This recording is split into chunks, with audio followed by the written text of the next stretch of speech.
Tom Smith, look where we are. Ansari's Mediterranean Grill and Lounge in Egan. Sweet. Prost. Hold on. Prost. I didn't have a beer can to pop open, so I took a sip of the beer. Our usual sound effect wasn't available, so a little sippage, yeah. We've been waiting for a while to do this. This is exciting. I mean, This is kind of my home turf. I've been here once or twice before. 3 or 4. Anyway. Hey, Captain Understatement, how come you're not wearing your cape right now? I'm flying through the air, home from Ansari's. This is 1.5 miles from my house. Oh, this is perfect. In other words, a $6 cab ride because it's a $3 minimum. Exactly. Yeah, there you go. Stumbling, as we like to say, stumbling distance home from the pub. Yeah, I tell you, this place opened up a few years back, and it was. It initially came from a place called the Mediterranean Cruise that was in Egan. Yep. And it was owned by some brothers. And then when Egan bought out that land where they put that really nice outlet mall that I spent all my money at, and my daughter spent all the money at, the Mediterranean Cruise moves to Burnsville. And one of the other brothers decided, hey, I want to do something with my son. I'm going to do my own thing then. Yeah. Yep. And he decided, this was an old Baker Square, and he came over and he bought this out. And he's got his 3 sons here. There's Pasha's the dad, then there's David, Tarek, and Ramsey. And the boys run the place, and they do a fantastic job. I mean, if you've ever eaten here, which I know you haven't, the food here is awesome, guys. I'm just going to tell you, it's awesome. Nice. Can't wait to do it. Well, I lived in the Mediterranean for some years when I was in the service. Well, I did too on a ship. They didn't get you much shore leave there, I know. No. But now that you brought up the repurposing of the building, because most of those Baker Squares had that rounded glass area like we've got over yonder. No, look behind you. Yep, and another one there. And look right. at the display case. Yep, there it is. That's where the pies. That's where the pie would go. Good job on the repurposing. Instead, you can buy hookahs. Right here at Ansari's, yeah. No, they've really got a nice deli case over there, man. You can take some stuff home with you, and really beautiful bar here, and it's cozy. I like it. It's a fun little bar. And what's really cool is when you talk to the owners, because all these hotels that are right by here, they've had bands in here. Aerosmith's been in here, stuff like that. Wow. Oh, yeah. Wow. Very because cool. These guys stay here, so when they're in town, they come over here and they hang out. Yeah, and why not? They've been lucky enough to even have some of these bands play in here. Wouldn't that be cool? See Joe Perry and Steven Tyler step up on this belly dancing stage here and do a little something. I thought you wanted me to play or something. Well, you could play maybe a little bit. I don't want you to sing, but I'm hoping that I'm not going to belly dance. No, either. come on. One more of those tall boys there. We could get you going on it. Get you going on the Mortgages and BS show, and that's what you're listening to on the Alive and Social Network, live from Ansari's Mediterranean Grill and Lounge in Egan. Tom Smith and yours truly, BT here. Have another sip there, Tommy, because you're going to have to get that throat lubricated. As we've got a lot of great conversation. We've never done an hour show. This is scary. We've never done conversation like we're going to have unfold today on the Mortgages and BS show. I can assure you, my friend. I can assure you, because we got Chris Pennington here from Can Wonderland. Good to have you here, Chris. Hello, my artistic dilettante friend. It says it on his business card. Dilettante, creative hack, and dilettante. What else is on there? Creative hack, dilettante, and impresario. Impresario. I can barely say dilettante. Let know what the heck it means. Debutante? It's very close to debutante. If there's 180 degrees from debutante, that's dilettante, and that's what he is. Hey, before I forget, I played $20 and I won 8. Amazing. Oh yeah, you're net loss of 12. I don't know. And Scott, that's like a mortgage. And Scott Harold is here. He's the founder of Rock the Cause. Good to have you here, brother. So glad to be here to see you guys. Oh man, congratulations on this new release, this Donovan tribute album, and we'll get into that with Scott, and we'll find out more about Can Wonderland here with Chris. Guys, this is the Mortgages and BS show. I'm at the wrong place. I got to go. As we've said many times on the program here, it should be called BS and Mortgages, because we like to get into just stuff that's going on, get to know you guys a little bit better on a personal level, and then we'll talk about some of the professional stuff and just stuff that's going on in the world, too. And here's one of the funniest things about it. I've known BT for a while. BT knows more about mortgages than a lot of the loan officers that I know out there do. So we really could do a good job with the mortgages part, but you put the two of us together, throw in a couple beers, and, well, BS takes its precedence. BS has to come first. Exactly. Has to come first. We figured we'd loop people in from that sort of intellectual, pseudo-serious side. Well, they're going to give us some great ideas about how I can amortize my loan over the next 25 years and still pull out enough home equity to start my small business. This is a wonderful show. And then we start riffing on how bad the Twins are doing. Oh, no, we'll get to that part. But yeah. Or how you get a winch on the pirate ship on the Mississippi. That's right, because we've done that before, too. Speaking of, what's the curse of the Yankees here with our Minnesota Twins? I mean, man. I don't, let's just dive right into it here because I brought up the Twins and what's going on. Hey, Chris, are you a baseball fan, Twins fan? I'm more of a... I'm a little speechless. I think he's saddened right now. Yes. No, I'd really like to be. I'm more of a Saints fan if I'm going to be one. I'm a Saints fan, too. Yeah, I'll rock Saints. Absolutely. Yeah. I'll rock some hockey, too. Good answer, Thank you very much. Yeah, good answer. I think the Saints probably have a better winning record than the Twins have had this year. Already. They are doing well in the American well. Association Saints, right now. You know what? They're a fun team to watch. But the Twins, nothing's going their way. Yeah. Nothing goes their way. I mean, they get the call. I mean, I've watched a few things on TV and live. I mean, they get some bad calls. Their pitching goes great for 6 innings, and then it falls apart. They get the home runs, but then the guy gets the extra home run on the other team. They lost that one game the other night by 1 run, and it was a home run. It's like you feel bad for them. Yeah. Scott Harold, you a Twins fan? You get into the Twins? I'm a Cornhusker. A Cornhusker? Oh, yeah, okay. Let's see where this is going. And I can say the same thing about the Cornhuskers. I want some Omaha Steaks. Omaha Steaks are the best in the world. But organizationally, they don't have any confidence. Yeah. I mean, there's just no organizational confidence there. And, the great dynasties are gone, and they've gone through so much change with the teams and everything. They can't gel, and they have no organizational confidence. Well, 3 of us at the table here can probably talk about the 60s when the Cornhuskers, Nebraska, football, college. Bob Devaney. Oh, my gosh. Were they something? They were something. Now when you hear the word Cornhusker, you're thinking of a new job where you're just husking the corn. That's all you're doing. Yeah. I did that as a teenager. Did you really? Yeah, that was my job. We'd get up every morning in the summer, and my mom and dad would make me go work, and we would get up 4 a.m. late summer. It's hotter than the dickens in Nebraska. You'd get into the back of an old pickup truck with about 12 other boys. Riding in the back, down a dirt road with a big old jug of water, a package of Doritos, and a bologna sandwich, and the farmer would drop you off at the end of a 2-mile. I mean, you walked 2 miles. So you were picking then. You were picking it. We were husking. We would go in and we would have my redneck past. We would have flannel shirts on, and then we would have an old bandana around our face so we didn't get cut up. Sure. And we would walk through and pull the tassels off the corn. You got to detassel that stuff. That's all gangster. Yeah, it's all gangster, isn't it? We were all gangster with our colored bandanas. I didn't do that. Yeah. I actually helped pick corn. Did you really? I dated a girl in high school, and they had 50 acres of corn, and I would go out and I'd help pick the corn. And I stopped one day, about the 5th day I was doing it, her dad goes, well, you know what? You got to watch out for those rattlesnakes. Boom! Out of there. Yeah. Take me home now, Daddy. Then I remembered my grandfather had me doing that when I was 8. Old man. So the tough kids in the back of the pickup, they'd have like a pack of Luckies or Camels. They'd have a pack of Luckies and Camels. You got a bologna sandwich, jug of water, pack of Luckies, and Doritos. And somewhere about noon, we would get bored and restless and hot, and somebody would pull a big stalk of corn up out of the ground and knock some kid over the head with it. And then there's a big fight with 12 boys, and the farmer would come out, you boys, get on! As long as you weren't trying to smoke the corn stalk, we're okay. Well, that came later. There was that stuff that heard stories. That stuff that grew in the ditches, and we thought that would be a good idea when we were 18 and 19. What part of Nebraska was this then? Southeast Nebraska, 40 minutes south of Omaha. Okay. Yeah, just outside of Sac Air Force Base. Country. Yeah. Yeah, we grew up thinking that if Russia hit us during the Cold War, we knew it was going to wipe us off the map. That was Offutt Air Force Base. Offutt Air Force Base. Yeah, I've flown in there before. I spent 6.5 years in the Air Force. Did you really? I've flown in and out of Offutt quite a bit. Duck run cover? Well, that's the thing, too. You put your head under the desk, son. You'll be fine. You take a SAC base or a NORAD base. Yeah. If you lived anywhere within 100 miles of one of those, you're dead if anything happened. Just Cold War. Yeah, it was weird. You're gone. Yeah, me and my dad were out hunting one day and we were out in a cornfield and we hear this. And we got 2 Harrier jump jets rising up out of a cornfield behind us. Marine Harriers. Yeah, right. Marine Harriers.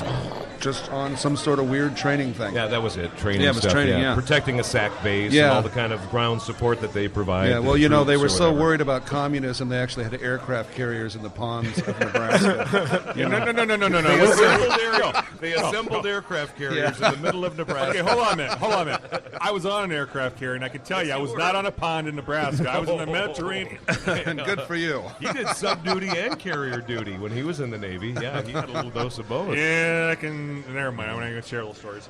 Okay, I will. Twist my arm.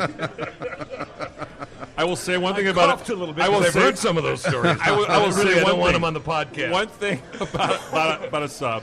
The food on a sub is phenomenal. Oh yeah, well, Really? and on the carriers too. Yeah. Does the But keep- it- Oh but yeah, sub especially. No, you know what the food on a carrier was? Chili con carne and rice. That's all you get. Chili con carne and rice. And they'd have 10 different variations of it. Okay. So no, the food on the carrier But on wasn't the good. sub, the lobster. Oh man, you got steak, yeah, lobster, right. you name it. You got to have something to keep the semen. They had Omaha steaks. Omaha Steaks. Oh, there you go. On the Yeah, subs. right on. Yeah. Chris Pennington, where'd you grow up? Farmland in Omaha? No, sir. Yes, sir. Madison, Wisconsin. Nice, that town. Very Madison. good. Liberal. You found a kindred Halloween, spirit in Tom State, Smith right State here. Street, Division Street. I've been there. Yep. Lived on State Street for a while, and we were talking about the Onion earlier, and that was like home base for Onion. Yeah, so. it was. Oh, yeah. Yeah, before Totally. we got the podcast rolling, because Scott was telling some untoward stories about Santa Claus and certain Onion articles from a little while ago, or years past. And, we were sharing a few jokes about that. Again, much like Tom's Navy stories, we're going to keep those off the podcast for right now. But all that said, the Onion is one of the funniest dang Oh, my publications ever in out of Madison, Wisconsin. Yeah, Super absolutely. funny. Yeah, and like in Wisconsin, when I was growing up, like we had the Green Bay, we had the Badgers, and both of them just were abysmally horrible. Randy Wright. We never won anything. Anything. Chicago was amazing. Like, and you guys had the Twins in the '80s, and that was pretty cool. We had nothing, so we just learned how to drink and root for teams in losing decades. So we know how to be fans because we know how to just You've gotta drink be through a the diehard misery. fan to do I that. was in town one of the years when the Badgers really stunk and they beat Ohio State. It was so rainy out and muddy. I was there. You were at And that one. I was That at was a that huge game. one. Oh, I was at the KK afterwards. It was nuts. It was nuts. Oh yeah. See, because we know how to drink in misery, and then we know how to drink in success. That's something that I think the Twins. I mean, Minnesota doesn't get that. Yeah, how to like drink like in suffering and be celebratory in suffering. Well, you think about it. I mean, the Packers have more fans filling the stadium in a losing season than the Vikings do in a winning season. Right. Well did I just say I'm a Packer fan too? Oh yeah, well, you know with my you. feelings. I'm Well, I Chris is straddle from the Madison. line. I you know? probably have some help here. Yeah, I'll be there in November for the Lions game. Yeah, I'm a Packer fan too. Viking. You didn't know that? 3 out of 4. Are we going to get the Nebraska guy too? Yeah, I'll stick And with the Cornhuskers. And I'm a Badger fan. I did love the Vikings though growing up. I mean, Fran Tarkenton. Oh, yeah. that was Oh, my era, and it was Purple always people it was great to watch the national televised games of the Vikings. They were just fantastic back in those Page, days. Yellow, all that. I mean, they were. Absolutely. I mean, it's exactly right. I mean, I don't have to disagree with you guys on that one because I thought that was phenomenal. The Purple People Eaters. Yes. Oh, yeah. I was playing. I think I was probably still a kid then, playing like high school football or something like that. You want Yeah. to be as good as those guys and emulate yourself like those guys. Oh well. You had Fran Tarkenton. On the other opposite end of the spectrum, you had the Dallas Cowboys cheerleaders. And they were quite an education for a 10-year-old kid, let me tell you. I remember that well. And what 10-year-old kid did not have the poster in the room? South of Omaha lad. Then you get the Packer cheerleaders. They're wearing tights and a flannel shirt. and a snowmobile suit. They're totally wearing a snowmobile suit, eating a brat. Eating a brat. Yeah. Those She likes Packer Ski-Doos. cheerleaders can eat a cheddar dog better than anybody. Young Scotty's dreaming of cheerleader husking. Yes, Is there a cheerleader job like husking, that? yes, Can I yeah. please get that gig? It had a profound effect. That was Indeed. Dallas Cowboy cheerleaders and Daisy Duke. Yes. In the same era. Yeah, yes, Right there. in the same. And you used to be able to walk into the like any store on Main Street, and they'd have these iron-on T-shirt shops. Yes. And you'd be able to pick out your Daisy Duke iron-on T-shirt or your Dallas Cowboys cheerleaders T-shirt, and you're always like, I don't know if my mom's going to let me wear that one home. I better. No, yeah. I think I'll stick with I'll stick with the Aerosmith shirt. It gave you feelings you could not explain. Now, Chris, are you from Madison proper, or are you like from Stoughton, or I'm what? straight up Madison. I'm not from. right. I know these people are like, I'm from Madison. I'm like, whereabouts in Madison? They're like, well, Stoughton. You're like, no. Well, no, because I mean, like cheating. Like, It's cheating. There's Be suburbs proud. there, and most people just say Madison. But Madison is Madison's a fun town. It's a very down to earth town. They have what was the big to-do thing? The party on the street. Mifflin Street. Mifflin Street. Yep. Halloween also. Yep. And then of course 420 parties and stuff like that. Well, every day. I mean, Madison's a very progressive town in many ways. A very liberal town, and it's a very artsy town. It is. That's where I'm going with artsy now already, right? Is that where it began for you? Your art career? I do mess around with art, but like compared to the Twin Cities, this place is exploding with art compared to Madison. We had a couple weird, like Broome Street Theater. There's a couple little pockets of weird art. There's a lot of weirdness that goes around in Madison. Madison's a very weird town, and I embrace it for that. I love that. But the big art, like art on the street, events happening all the time. When I got to the Twin Cities, my jaw dropped. I couldn't believe how much action there was in this town. It's only gone bigger, too. It's amazing. Yeah, well, you've been a contributor to it, it's too. amazing. You talk about the Twins and their losing streak. Let's talk about like the MIA, the Minneapolis Institute of Arts, and their winning streak. Right on. Yeah. Right on. Very said, cool. yeah. Well, you got MCAT, MIA, you got AI, where my daughter goes. I mean, there's a lot. They say this is one of the biggest hubs for art from the standpoint of things like graphic design and stuff like that, which is an art, obviously, and that a lot of people are coming out of this area. What do you think does that? I mean, I'm just kind of curious. I mean, why is this such a big hub for that? Because you'd think Madison would have a similar equivalent going on, given the texture and the nature of the town. Capital city, university town. Lots of young people. Capital City Brewery. Well, I mean, and I'm not going to get political, but the governor now, notwithstanding, as you said a second ago, just a sort of a very liberal mindset over the years. It's true. I don't know why. I think it's because Madison is such a college town, and the Isthmus is so collegey that there's this built-in transience that the people come and they have a great time and they go back out east. There's a lot of out east kids that go into Madison. But Minneapolis, right? Minneapolis is sitting in the middle of like a cultural wasteland. You can kind of go like 500. Like there's a big area where basically all the kids, when they're like they want to get out of their small town, where they go is the Twin Cities. They funnel in here. They just funnel in deep, and they want culture. I disagree. I was from Sparta. I went to La Crosse. Boom. So that was your big town. Yeah. That's like going from Faribault to Apple Valley, okay? I agree with you on that. I think the Twin Cities, the art scene here, one of the reasons it flourishes is because we took the time to invest in it. We created a working class here. I mean, I'm from southeast Nebraska, and I'm not knocking my alma mater, but we took the time to invest in the workforce, to educate people. We saw that art was something that was great to us. We valued that, and we built this explosive art culture here. And on top of it, I mean, the city's got more millionaires per capita than any other city in the U.S., so all the investment that's gone back into the artwork, the infrastructure, the museums, and people care about the art. They're willing to do daring things with the art and explore and there have things been here. those philanthropists that have donated, the Dayton's over the years with the MIA. And an artist can make a living in this Center town. You can make a living in this town on art. You can. Scott, you're on the music side of it, but music is an art to me. It is, the way I look at it. Okay, so I mean, we got two guys here. We're talking initially like, okay, we got music and we got this art guy. Realistically, you guys are both the same wavelength. You're both in art, but you're on different spectrums of the range. And we know this is a big music town. But now I'm starting to hear things about, the art area of Minneapolis. Was it the northeast or northwest area? There's like a section. I'm going, that's where my daughter needs to live, stuff like that, because she's an artist. But it is amazing how much is coming out of here as I sit and I learn more from people like you guys. It's amazing, yeah. It's a cool city. Guys, we're going to take a quick break and let our podcast listeners know about some other great shows that you can hear on the Alive and Social Network. When we get back on the other side of this brief announcement, we'll dive into what's going on in the world of Can Wonderland with Chris Pennington. And then also this remarkable new Donovan tribute record, the 20th album that the folks at Rock the Cause have come out with. Scott Harold, the founder of Rock the Cause here.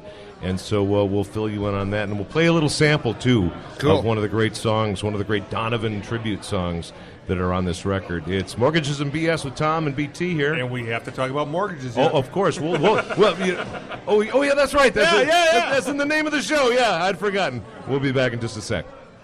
The term foodie can sometimes come across as a tickle pretentious. BT and Lydia are here to demystify the term and reclaim it for the sake of good food. Their weekly podcast brings in fellow foodies and culture creators from the Twin Cities to talk about all things food. Find this duo only on the Alive and Social Network. It's the Mortgages and BS Show, the podcast on the Alive and Social Network with Tom Smith right over yonder. Yo. And it's yours truly, Brian Turner, BT, Scott Harold here, founder of Rock the Cause, and Chris Pennington from Can Wonderland. Scott, Rock the Cause, give us a little insight into the history of this social entrepreneurship, this record label, this production company, this all sorts of things that you do in the creative and musical arts that raise money that benefit great organizations and nonprofits. It's just a social engine of sorts that does good work. I tell you, it's been a wild ride, man. I was in the corporate world for many years. What'd you do? I was a vice president of sales that ran marketing and merchandising teams inside of some of the biggest retailers in the world. Wow. So I orchestrated contracts with Unilever and American Express and Safeway and Target, you name it. I had a big old six-figure salary at 34 years of age. And corner office. I was driving the sweet ride. I was, man. It was all about the money for a while. I had the Visa card and the Amex card.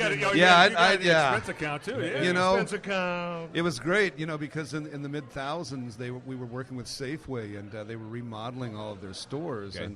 And I would roll into San Francisco on a weekend because you had to be there for the store opening. Oh, sure. And then I'd go to the store opening, and I'd head over to Napa Valley, and it was a great way of life. But that all ended when I started Rock the Cause. I was in Chicago one afternoon. My boss came to me and he said, "Hey, you're putting an extra $70,000 into the sales budget this year. What's that about?" And I said, that's what you guys will owe me in a bonus compensation next year under the current plan. And he looks at me and he says, "I'm going to need to phase you out of the company, Scott." And wow. Yeah, so from that point on, at that same time, my daughter, I have a daughter named Jade who came to me and said, "Hey, can you put on a fundraiser for my school? And you've always played in bands. I've played in rock and roll bands, soul bands, etc." And she said, "Can you put a fundraiser for my school?" And I said, "Yeah, sure, I can do that, honey." And I said, "How much money you need?" And she says, "Well, I need $100,000 to keep the school open." And I said, "Well, Daddy Band isn't going to make that happen." So we called the Alarmists and we called White Light Riot, a bunch of cool bands, put on a concert for the school. They raised $5,000. They got to the head of the Department of Education of Minnesota. They stepped in to help the school get back on track, made the front page of the Star Tribune and NPR. All sorts of cool stuff happened for those kids. And I was driving to work one day and I said, I'm really sick of this corporate thing. I'm going to call an attorney. I'm going to call my friend Chris Crutchfield, and I'm going to form a 501c3 that gets people involved in their community through music. And that's what we did. And people told me I was crazy. You'll never pull it off the ground. The IRS will never approve that for you. You're nuts. 8.5 years later, we're still here. Still rocking it. Wow. Yeah, we're still rocking it. Still rocking the cause. Cool story. Yeah, I was looking at the website today because it's obviously this is a little new to me, and BT had sent it over, and I was looking at it and I go, wow, all the different venues you guys are doing stuff at, the different bands you have, a lot of local bands, right? We work with a lot of locals, yeah. We really invest in that community, yeah. But what you're doing is you're raising the local community, and you're taking the money back and you're reinvesting it back into the local community at the same time. Absolutely, yeah. We've, just over the past 3 years alone, one of the things that I'm really, really excited about is our record label, and our record label has sold over 450,000 charitable singles. We've sold 50,000 records. We've enjoyed, literally, and I'm not exaggerating, 26.3 million streams on Spotify and YouTube. And that's all in an era when people don't like to buy music. And that's equated to us giving almost $500,000 back to Minnesota causes and also causes around the country. Now, what are some of the local causes you guys are giving money back? Give us an example. Well, for example, we worked with Zach Sobiek on his hit song Clouds. Zach was the young fellow from Stillwater that passed away from osteosarcoma, and his song continues to inspire millions of people around the world. And we've given close to $265,000 just in download revenue from Zach's music to Children's Cancer Research Fund. And through other events and social media and things, etc., the total Zach Sobiek Osteosarcoma Fund is nearing $1 million. That's amazing. Wow, that is. Tell us a little bit about Zach. I mean, you got to know Zach, you Yeah. got to know his family, and I'm just astounded at the coolness and the generosity that this young man put out into the world, not so much exclusively through his music, but through his spirit as well. I mean, he was a genuine soul. Zach was so cool, and he was so calm and so relaxed, and he really faced everything with such dignity and class, and his entire family was like that. And I remember the first time I met Zach, I was at the Winthrop Ballroom in Stillwater, and he was on crutches, and he had these two beautiful young women standing next to him, and he was already playing the part of the rock star. and I walked up to Zach and I said, "Hey, Zach, I'm with the record label. We just put your song on sale in 243 countries." And he looked at me and goes, "That's cool. You sticking around to see the show?" And he was like that. He was such a cool kid. But what was amazing about Zach is it was awesome through that process, even though it was very difficult and hard because we all knew that we were going to lose Zach. And he died at the age of 18? He died at the age of 18. Yep. And we saw Zach blossom into this rock star. He knew the platform that he had. And the impact that he was having and what he was going to do in a very short amount of time. And only Zach internally knows, what that was like. But he went out like a comet, man. It was beautiful. I can remember where that came out because there was so much publicity over the whole thing. Yeah. And it was a very heart-moving story. Yeah. Heart-moving song, obviously. I mean, if you sit and really listen to the music, and unless you've dealt with a situation like that, you don't really get the whole thing. And unfortunately, we've had cancer in our family and stuff. Sure. But you've got to really feel. I mean, if you can't feel, something's wrong with you. Yeah. Absolutely. You have to have empathy and compassion for other people. And, I always try to see the good in everyone, but and I don't mean to sound negative, there are truly damaged people out there in the world that just don't feel. Well, and he was so positive right up to the end, too. He was. And he loved everybody. He had such compassion for everyone that he met, and he wanted everyone to do well. And the number one reason that Zach, really did what he did is because he did not want other kids to go through what he went through, and he wanted to find a cure for cancer. One of the beautiful things that's happened with the story is last summer the University of Minnesota released a report that with money that their research teams were funded by the Zach Sobiech Osteosarcoma Fund, they were able to reverse engineer the osteosarcoma gene. And they actually identified the proteins that get altered that cause the osteosarcoma, and now they can target those proteins with actual antibiotic treatments rather than having to use radiation for it. It was one of the first major cancer breakthroughs for pediatric cancer that happened in 25 years, and Zach made that possible. That's amazing. That is. I mean, when you talk about cancer, remember back in the 50s and 60s when it was a C word, right? I mean, cancer is a very predominant thing in our society now. And to find cures for or remedies for it is huge. But to have a kid like that went through it, kind of set a stage that makes some things happen, that's even bigger. It was huge. It was a miracle, man. It was like, I don't want to get all spiritual and religious on everybody here, but I got to tell you, working with him, I really, truly saw that maybe, just maybe, there's something out there at work bigger than all of us. And it was amazing. He funneled so much life into such a short amount of time. He did. Aside from the record and the music and all of that went on with cancer research and funding it, it appears to me he profoundly changed your life. Zach and I really had the rare privilege of changing each other's life. I was able to help him, and a lot of people too. There were a lot of great people on our team, but really, in terms of getting the music out there and putting it on sale and making sure that we have a continued legacy, Zach and I changed each other's lives. He got to be a rock star, and I got to be validated in some ways that music could change the world. And the whole reason you started this thing. The whole reason I started this thing. I'm sure it had many points of validation along the way. Yeah. But this one, this was climbing Mount Everest. This was the pinnacle. This was the pinnacle. I mean, you're changing lives. You're making an impact. You're making a difference. I mean, that's huge. Yeah. And I think that's really huge. And when BT told me about this today, and I was looking at it, I said, this is the type of stuff that makes you go, why am I doing what I'm doing sometimes? You know what I mean? I say that every day. It's not all glamorous. It's kind of like, I told my kids years ago, I said, do something you want to do and live around it. And you went from something that was lucrative to doing what you really wanted to do. Yeah. Instead. Yeah. So instead of starting right out the bat, and you're probably much happier for it because you're making a big impact. You know, everything comes with its stress. I mean, every day I still have similar stresses. And, you know, when you're in the nonprofit world, you're 100% reliant on the benevolence of the public. So there's a lot of fundraising that goes on. There's a lot of things that you have to do to make it all happen. You know, there's a lot of stress that goes with it, too, just like a corporate job. But the beautiful thing is that I walked away, and the universe is still taking care of me. I'm still okay. That $175,000 a year did not make the person. You didn't fall off the edge of the earth, whatever. No, I'm still here. I was saying the other day, I said, you know, the money doesn't make the man, the watch doesn't make the man, No. the suit doesn't make the man.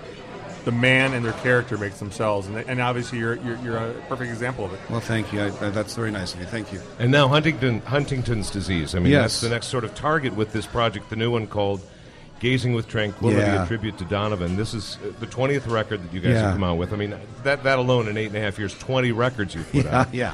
So as a label, that speaks a lot. It speaks volumes. And you've got just a who's who of great Twin Cities artists, great national artists Yeah. on this, all covering the music of Donovan Leitch. Yes, yes, the great yes, yes. English artist Donovan. Donovan. I mean, he's the best. You talked to him, 3 weeks ago? Yeah, I got this call at 3:30 in the morning, and it woke me up, and I look at my phone, I'm like, who is calling me from Europe? And I answer. Does your phone ring with hurdy-gurdy, gurdy-gurdy, hurdy-gurdy?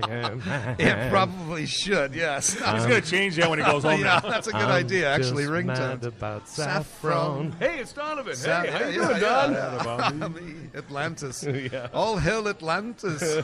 But Don called me, and I answered the phone, and I'm like, hello, and I get this nice voice on the other end of the phone, and it's Donovan Leitch, and he's so happy and excited and appreciative, and you know, in my best Scottish accent, he said, so what's the release date again? What's the release date again? I said, we're coming out October 16th.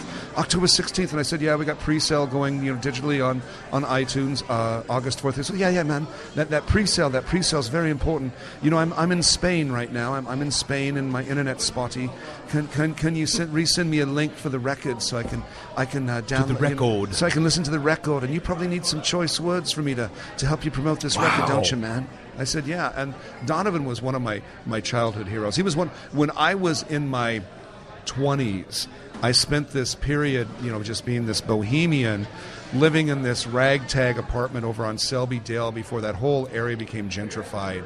And I had these Donovan-like clothing and shirts, and I would emulate his attire. You have to describe what that You know, looks like to me. You know, I had like these big white poet shirts that were almost Morrison-esque. With the big blouse. Yes, the big You blouses. had the, Right. the fluffy Yes, shirts. and I had the peacock feathers, and you know, You the were a long. dandy. Yes, I was a dandy, and this very Baptiste kind of bohemian look. Before that was all very cool in Minneapolis. I don't even know if it ever was cool, but you know, and I would walk around to the coffee shops, and I would read Le Morte d'Arthur, and I would play acoustic guitar, and I would learn all these Donovan songs, you know, and I'd be like, how high the dove flies, oh, ours lay, you know.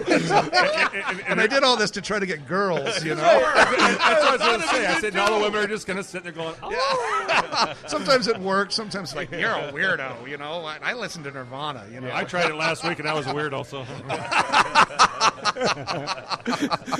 But how cool that he embraced it like that. That he did. said, you know, not only can you use the songs, Yes. but knowing what Rock the Cause is all about, and what Yeah. the issue of Huntington's disease, Yeah. and trying to find research money to make that better for Yeah. people. And I'm sure that the Zach, did he know about the Zach story then, or You know, or you told him? we Certainly, and were then- perfect strangers. I worked with Donovan's team and also Cara Wright Fowley at Peer Music to clear the publishing. Interestingly enough, Cara Wright Fowley is the widow of the great Kim Fowley, who managed the Runaways and wrote a ton of songs for Kiss. Right. Just a cool guy. And so with Cara Wright at Peer Music and Harry Fox Agency at New York, and Donovan and his handler Angelique, who's also been lovely to work with, we were able to put the whole thing together and make it work. And there were obviously some songs that had a lot of sentimental value to Don that he did not want us to touch. But what was really cool is once we went down that path with him, the number of artists that were out there that were just like, oh my God, can we do this song? Now, when you did this, you've got to get his okay kind of to do it, too, don't you? Yeah, you do. You know, under U.S. copyright law, you can cover anyone's song, period.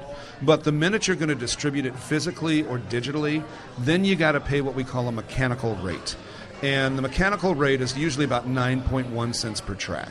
So if you print up 1,000 CDs and you've got 100, you got 10 songs on there, you're probably talking about 90 cents per CD that you got to pay to the publisher. But we were able to work with Harry Fox Agency and Peer Music to get all that taken care of, and they were actually very generous and granted us a reduced charitable mechanical rate. Yeah, nice. Which gives you an opportunity to give more back to the charities. Absolutely, that's does. the whole idea. Absolutely. Yeah. You've got the Flaming Lips doing Atlantis. Yeah. You got Wayne Coyne and the Lips doing Atlantis. I love Wayne Coyne. Jillian Ray's doing Super Lungs, My Super Girl. Brett Denon's doing Donovan's Colors. Joey Verscazzi, local guy here, Minneapolis-based artist, great singer-songwriter, heartfelt guy doing Mellow Yellow. He does an amazing job with and Mellow let's Yellow. do a quick listen here as the wonderful Lissy she's does a beautiful. cover of Happiness Runs from the record Gazing with Tranquility, a tribute to Donovan from iRockTheCause.org.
What a song. Lissy performing Happiness Runs, originally on the Donovan record, Barabagical. Yes, Barabagical. And Apollo Cobra covers that title song on this Donovan tribute record, too. So all sorts of good stuff, man. That's cool. Lissy's another great soul. She's an amazing human being, and she is so gracious and so wonderful to work with. And I met her a few weeks ago, and she was sound checking at the varsity, and she just came out, walked around the varsity barefoot with her little Daisy Dukes on and her wife beater and her hair tied up, and then she goes on stage, and she had 700 people sold out, just eating out of the palm of her hand, just her and an acoustic guitar. Yeah. Just phenomenal, you know? She captivates an audience like few artists I have ever had the company to see. Yeah, yes, she really just is amazing. A generous spirit. Go to the website irockthecause.org. Yes. Learn more information about Rock the Cause. And again, give us the time frame right now, available digitally. You can pre-order right now on iTunes, and if you order on iTunes right now, you get Lissy's Happiness Runs, which you just heard. And then the full album will be available worldwide October 16th in all digital formats, vinyl and compact disc. Vinyl. He's a man after my own heart. We're going to go vinyl with this one. Oh, very good. Gazing with Tranquility, a tribute to Donovan. And, you know what vinyl is, Chris? I was wondering if there was 8 tracks available for BT. Hey, I have some 8 tracks at home. They're making a comeback. I know Chris Pennington's a cassette fan. I know this about him. I am. He digs the cassette. Do you have Jimmy Buffett cassettes? I do have a Jimmy Buffett cassette. Do you play them on my boat? I don't know if it's on there. No, there's a joke. I'm a Jimmy Buffett nut, and I have a boat, and all it's allowed to be played on the boat is Jimmy Buffett cassettes. That's all. That's why we were going. Do that. No other reason for anything. That speaks volumes about you. It speaks a few things. By the way, I'm glad we played that entire Lissy song. Yes, thank yeah, you. because we were going to do a minute or so, and once it started spinning, we just had to go with it. Well, that and the fact that Tom got up from the table and said, "Where's he going?" Where did I had Tom to cash go? in my pull tabs. He was inspired. He was gazing with tranquility. He was gazing out into the parking upon lot. Atlantis. I'm just amazed how many people are here, man. It's good showing for the Mortgages and BS show. And BS and Mortgages. I'm sorry. Yeah, indeed. It looks like there's a lot of people upside down that need some information. Hey, let's throw some props out to those guys by throwing the address out there, too, when we'll come and visit them just off Interstate 35E off Cliff Road. Yep. On Ron Cliff Court. If you get off on 35E, you head west, and then you take a left and you're there. And the thing and the deal, and then 1960 Ron Cliff Court. Right. That's where we're at. It's an old Baker Square location, so a lot of the people know where this is that live south of the river. Yeah, that are down and this they part did of a the world. phenomenal job, I mean, with the remodel here when they did it. And like I said, I mean, I've known the family for a long time. The food here is phenomenal. Yeah. I mean, you can't go wrong when you come here for the food. The food is phenomenal. The servers are great. The bartenders are great. The cooks are great. I mean, I obviously I'm a little biased because I know so many of these guys. Sure. But nothing wrong with that. It is a good place to come. I mean, it really is. I enjoy it myself. It's a good family place. Out of curiosity, what's the hotel next door?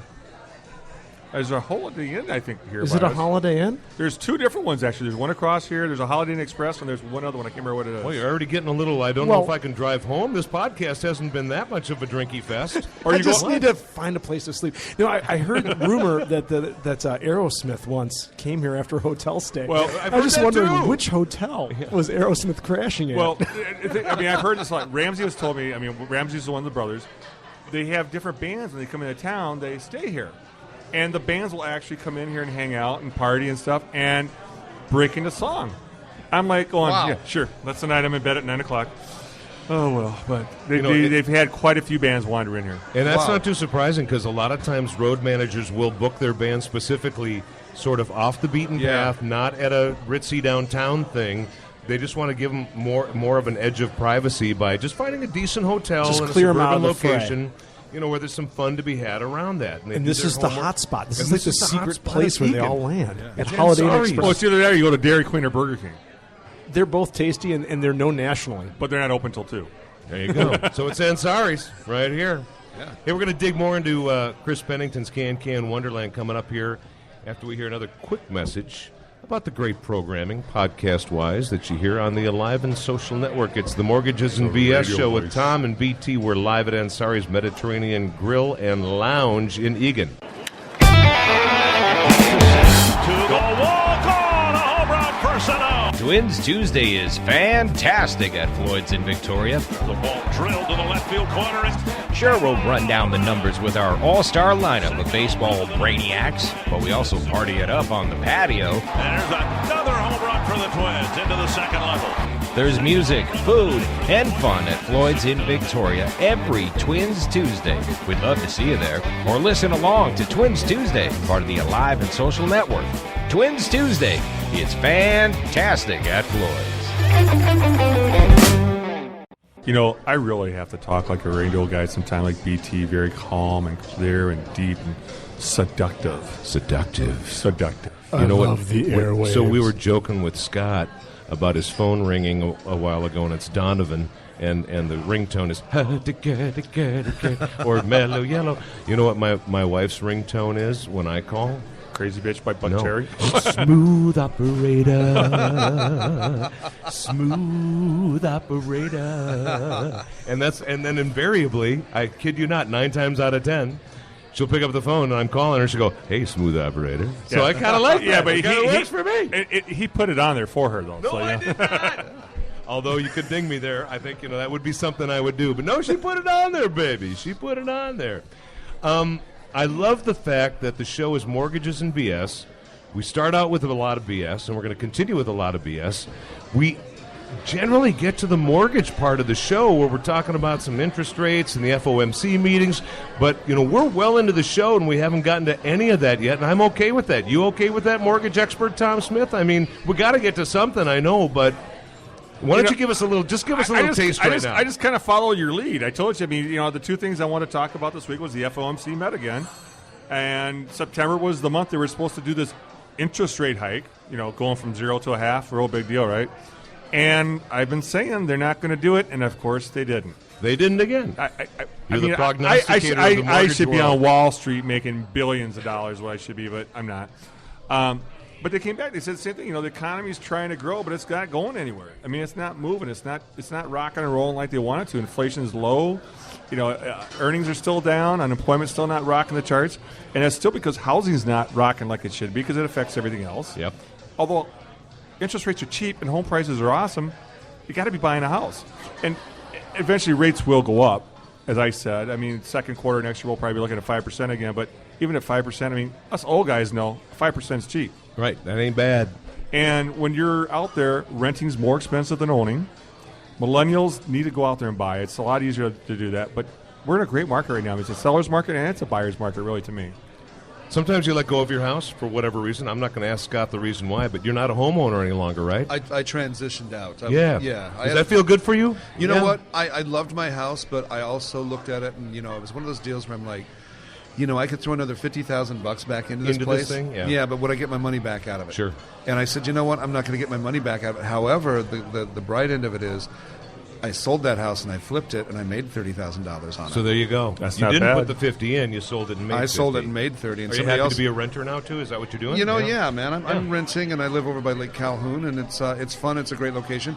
I will go buy me a big old house again one day in the future. But hey, I had a chance to get out, make $30,000, and now somebody else is. Yeah, good on you. Yeah, somebody else got. Like we say, there's give them their there's dream. pros and cons of renting and owning. yeah. I mean, there definitely are. Downsizing in a home, all that kind of stuff. There's pros and cons to all of it. And sometimes it's just an individual preference. Yeah. I mean, where do you like?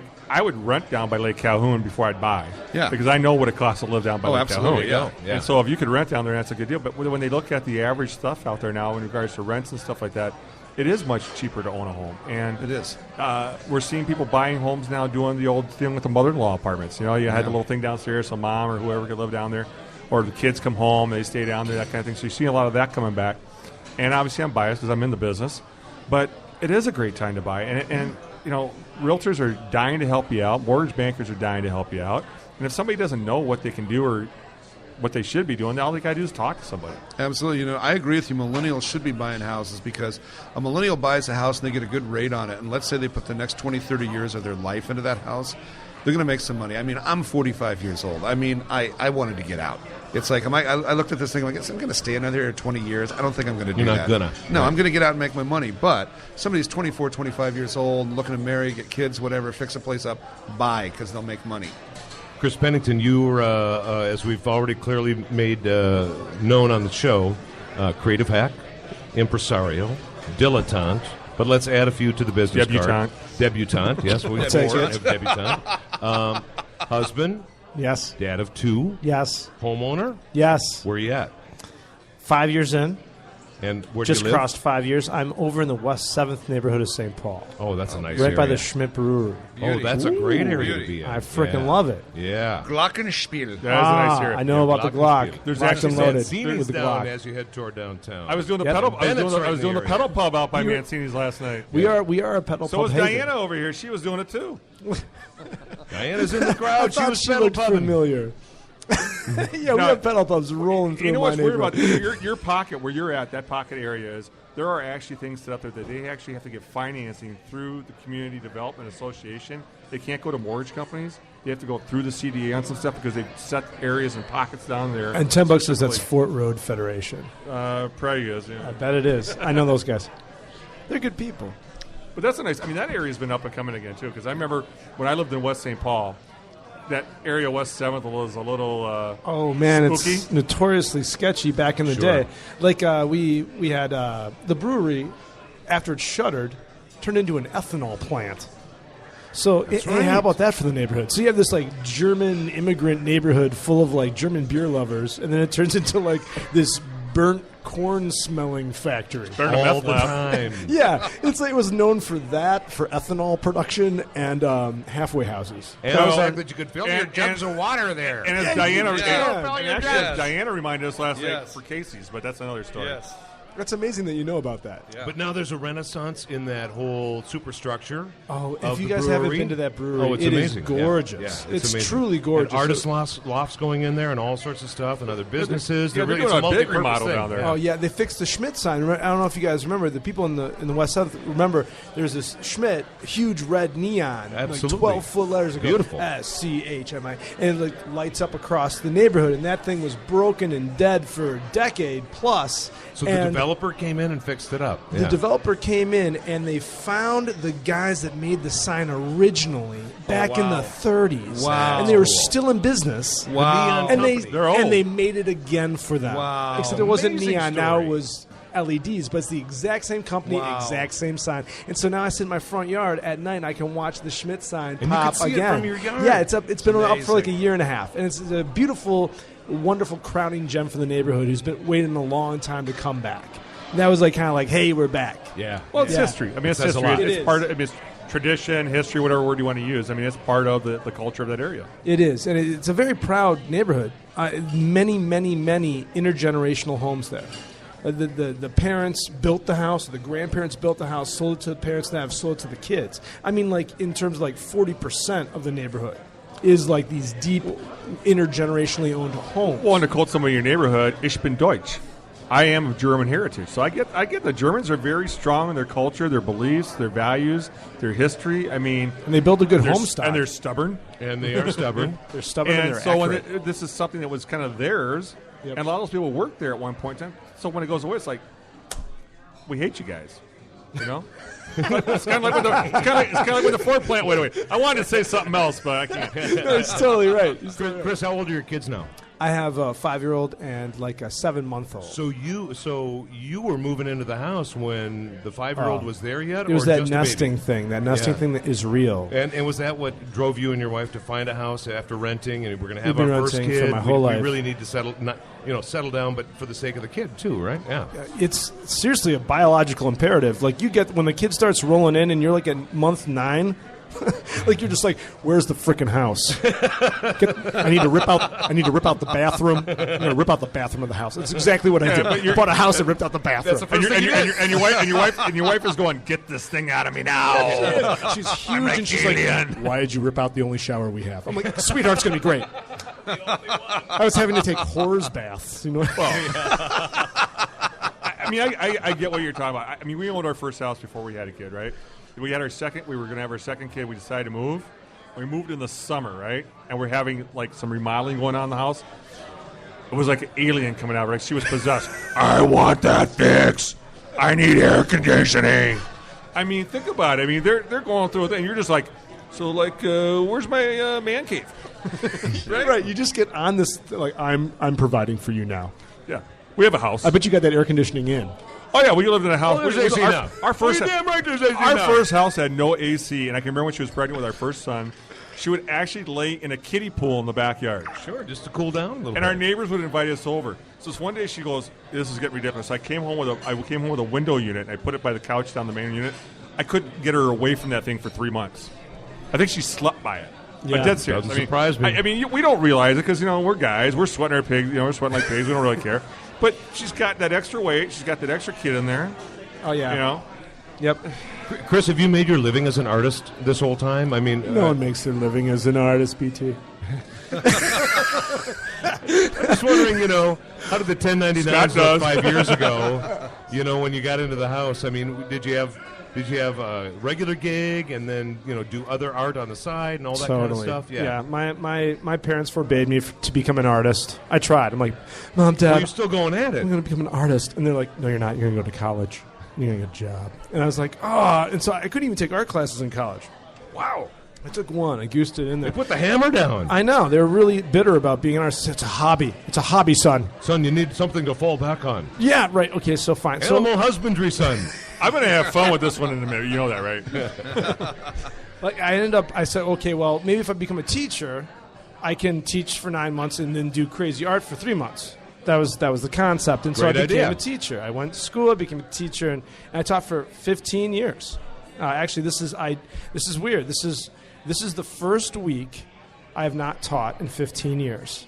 This week? This week. I was supposed to return back to work on Monday for my normal, orientation, everything, and all the rest, and I'm not there because now I am full-time mini golf entrepreneur.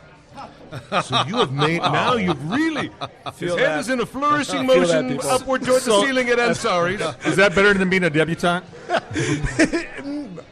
It's a coin flip. What's You weird don't get is to wear the same gowns. That's the only hint. That's the truth. Well, what's weird is like we're Better talking gowns. about the art thing, and we talked before the show. We're talking about my two older kids. They're arts. They're artists. They're artists, yeah. And I said to them early on as I was watching, I said, do what you want to do with life and figure out how to live. Yeah. In other words, don't go for the job with money and hate your job. Have the job you like and whatever you get. Van bound by the river, the whole thing. And so my oldest has switched majors 7 times. He really should be a cartoonist, animator, things like that. He went to school. He hated the fact that everything's computerized now. He really wants to do it all by hand. So he's going to be an English major, which is still in the arts, and his goal is to write books and illustrate them himself. Totally cool. My oldest daughter can do just about anything when it comes to art, and she actually wanted to be an art teacher for special ed, but they've gotten so weird about it that she didn't like it, and so she said, I want to do more of this. So she's a graphic design major at Art Institute, and she loves photography, and this girl's got some talent. Both my kids actually have a lot of art talent, except for, 2 of my 3 kids have art talent. So, I said to them, do it. Your parents said, don't do it. It's a hobby, but they're kind of right. You need something to fall back on to pay the bills and do the art on the side, right? Yeah. But Unless you're willing to live on a cot and eat ramen noodles a lot. Like super punk rock style. my yeah. son will probably be in my basement for the next 10 years, but, That's the way that'll play out. But it's because What- you're a good supportive dad. And you're like, sleep on my no, couch. I do, and I support the fact that it's something that they have passion for. And I'm not knocking your parents, obviously. I mean, your parents were being practical. They were being practical. And I just decided, I'd watch my kids. I mean, my son, when he was 4 years old, would draw a Mickey Mouse, and if he didn't like the way it was drawn, would rip it up and throw it away until he got it right. This is how much my kids were into art. Wow. And my wife's quite artistic. My mom and dad were artistic. Her dad's artistic. I mean, the artistic, we did. Oscar Mayer mobile. I mean, the one that goes in our family. So I really encourage it. But you know what? You're encouraging people to do what they want to do now with Right. what you do. It takes all kinds, right? So you've switched it off now. You're encouraging people to come do art with you guys. Indeed. So now Can Wonderland is an educational experience of a different sort. By the way, let me ask you real quick. I'm a little What were worried you about teaching- the whole thing, What were you Can teaching Can. before? Were you doing elementary school? Were you teaching junior high? What was your teaching? Middle school, high school, special ed, learning disabilities. Yeah, very cool. Yep. Kids at that very formative, time. Right. They're not the traditional learners. If they go straight up the middle and they hit a brick wall, Yep. so you got to go around. Yeah. And that's very much me too. Now, what did you Yeah, do? True nice. special ed, or did you just do the guys that were a little rowdy and had a little AD or whatever? Well, yeah, both. Yeah. No, I asked because my wife is a parent in the school district, and she works with autistic, the whole thing. I mean, she's like in the serious stuff. The kids are in wheelchairs, they can't talk, and it's so interesting to see where school has gone with stuff like that versus like when we were kids. Yep. We didn't have kids like that in our school, right? Nope. No. And now it's like they're making opportunities, and I think it's just huge. Yeah, it's a big thing. Special ed in public school is a big thing. There's tons of teachers, and tons of teachers are needed all the time. Great teachers are needed in special ed, and if people want to come into teaching, that's a great place to go because, teachers leave all the time. It's a sad thing. They're challenging students, but there's great gains and great rewards in that field. Like you'll be validated. Like we just talked about that with Scott. So many things that he was working on a job that was making a lot of money, but it wasn't doing anything for his heart, and he had to leave. And like if you look for that validation, teaching is a great place for you to be. So that's my vote for teachers out there. Well, and teachers deserve the props. I mean, teachers, firefighters, policemen, they should be making the biggest salaries, and then let the corporate and CEOs nurses. Don't forget nurses. make something else. They're the unforgotten heroes. I mean, they really are. Absolutely. Nurses, all of those people that are in the real service of humanity. Yeah, the on-the-ground service to humanity people. In the trenches. Yeah, you have 30 seconds to tell us about Can Wonderland. Oh, you got a little more than that, but I want to talk about mortgages. This is so damn cool. I mean, what you're working on. So you've got this huge art space just off University and Pryor. Yep.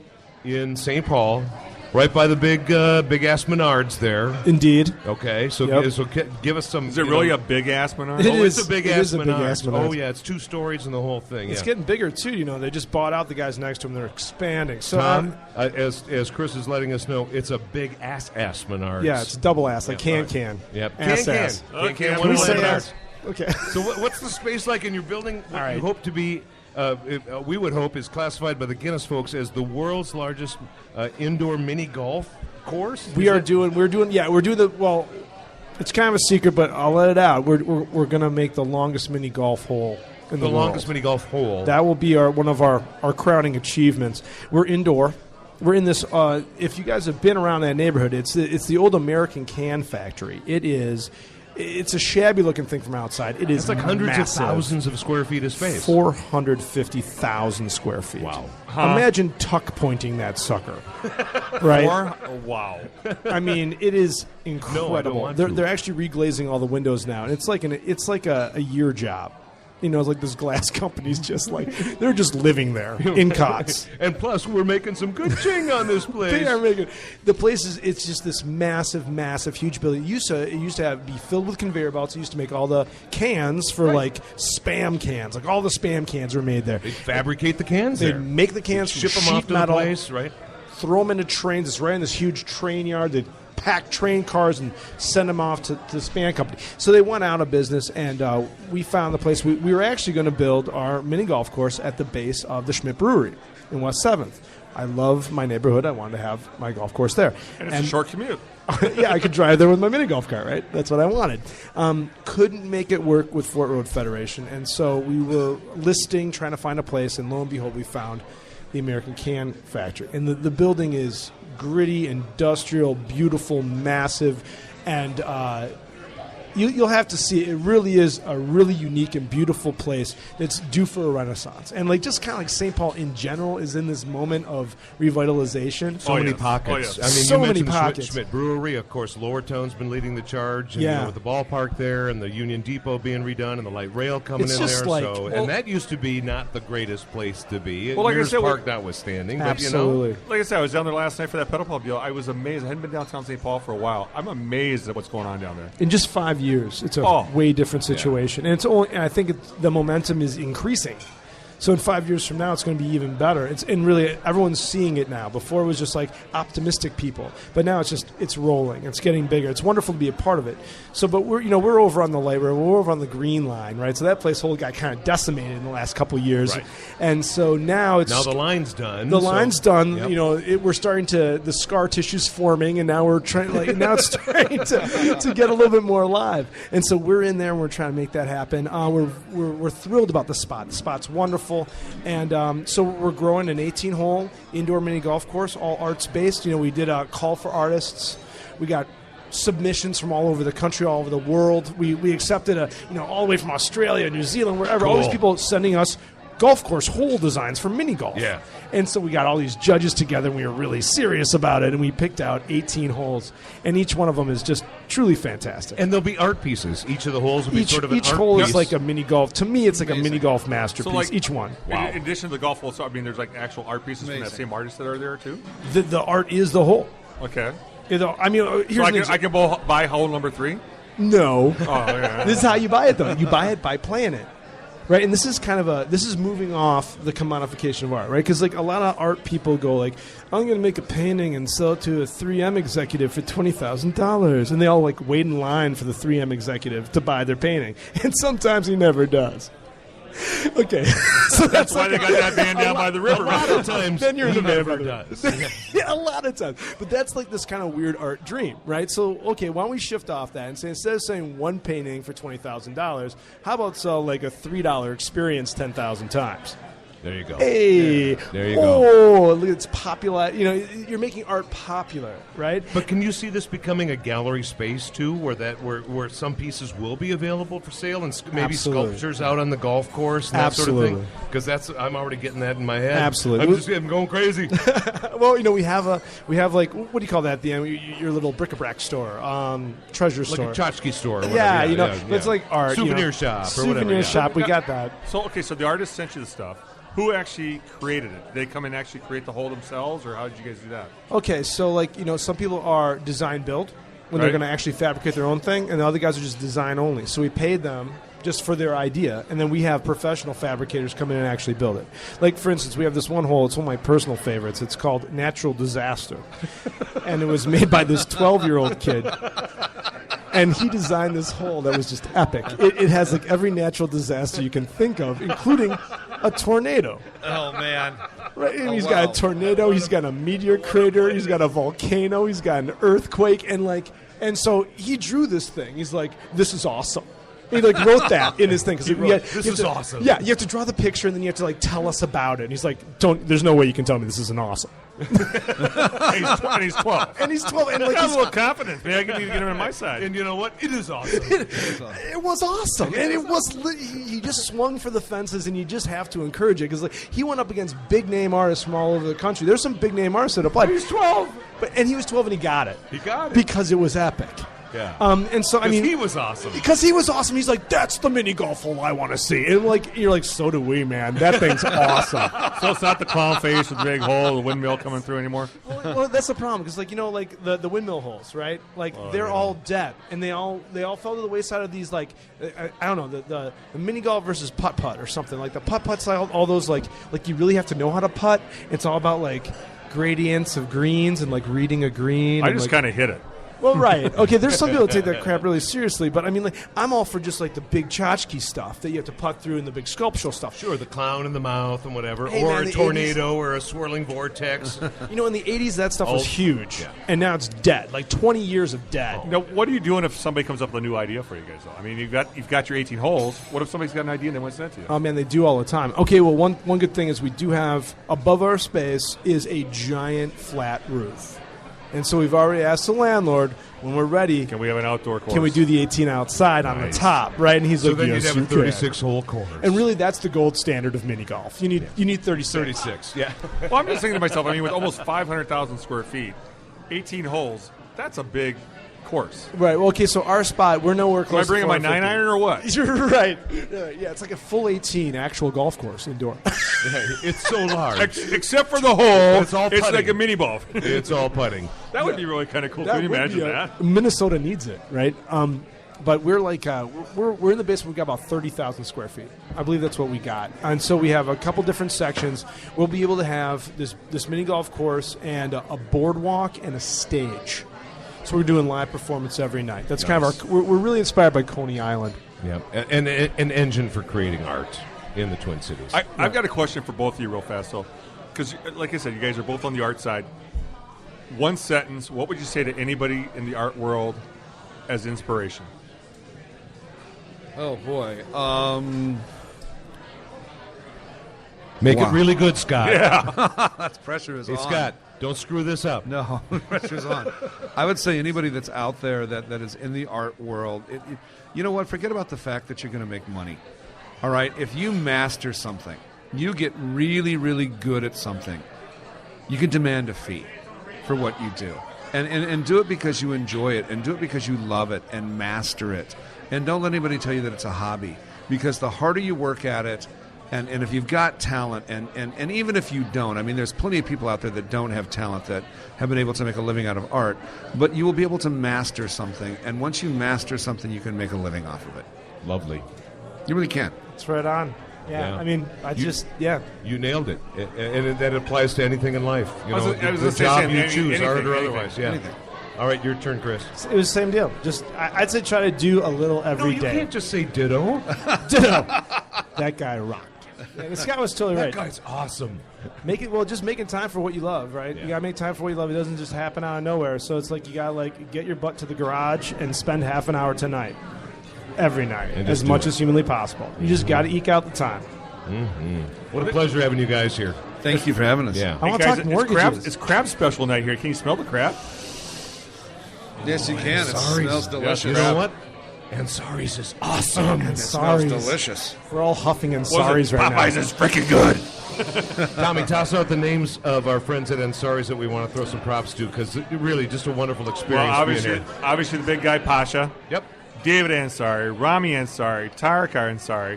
I gotta throw in Sammy Ansari. Sammy's here. Cause. And of course, Johnny, our bartender. He's a great guy. John and Lindsay are normally behind the bar. And it's a family-run business, and it's a great place to come. And you know what?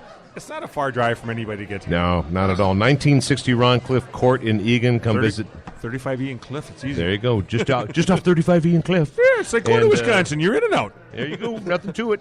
Our special thanks to Scott Harold from Rock the Cause. Visit their website, irockthecause.org. Really a pleasure to have you here, Scott. Thank you. Always great to see you. Anytime we can do anything to help rock the cause, you're in. Thanks, man. Count on it. Gazing with Tranquility, a tribute to Donovan, is the newest and 20th record from Rock the Cause, and all the proceeds will benefit Huntington's disease research and just good things to help folks that are living with Huntington's disease. Yeah. And so you're going to keep us posted, Chris Bennington, at cancanwonderland.com on progress on the indoor mini golf, the largest hole in the world, all of that kind of stuff. You should probably check out our Facebook instead, because our website is lacking. Okay, so well, that's good. I'm glad you brought that up. That's why I'm asking, So on the social media side, Facebook, Can Wonderland. Yep. And then, but you'll get it up to speed on the website, and we'll have a little fun there. Eventually, we're going to get that website tightened up. Yes. And the human foosball thing, real quick. Ask them about the human foosball. Oh yeah, you were talking about that earlier. Human foosball? What's the deal, man? What are you doing there, dude? It's a beautiful thing. It's human foosball, and there's dude. Seriously though. I don't know. It's human foosball. It's like what you'd think it would be. And these guys up north Minnesota. I mean, I didn't think of it. I didn't invent it. These guys did. They did a great job. It looked so much fun. So we decided we were just going to build one for St. Paul Open Street.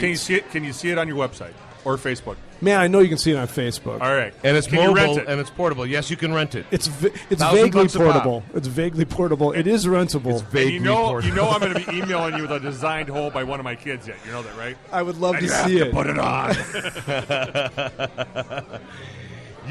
You've had another hour plus of your life engaged in mortgages and BS on the Alive and Social Network. Did we talk about mortgages? Yeah, we did. Okay, we fit it in. These guys had house narratives. It was all good. You know what's cool for me? Why am I talking like What's this? cool for me is when somebody said, let's do this show thing, I said, I want to provide information and education. And it's not always about mortgages. It's about other things that are going on in your community. And I mean, you guys have two different things going on that a lot of people don't know about, and we're providing them information and education on it. And hopefully at some point in time, that can help you guys out. Absolutely. Totally. Come back and visit us again, all right? We will. So much fun again. You guys are a hoot. We'll get the crab. We'll get the crab next time, though. Well, you know what? Here's the deal. We're going to do the crab here, and then we're going to do a remote podcast at Can Wonderland. Love it. And we're going to have one of the Rock the Cause artists on the stage that you guys that'd have. be great. Let's do that. There's going to be a synergy thing going on. We can make here. that happen. Can I sell popcorn? Synergy. Can I sell popcorn? And Tom's going to sell popcorn. He's going to have a cottage industry in the He's hallway. got a whole side thing going Hey, you on. want to buy some popcorn? Peanuts? 15 cents? I got it down. I'm BT. I'm Tom. It's Mortgages and BS on the Alive and Social Network. We'll catch you next week. Have a great week, folks.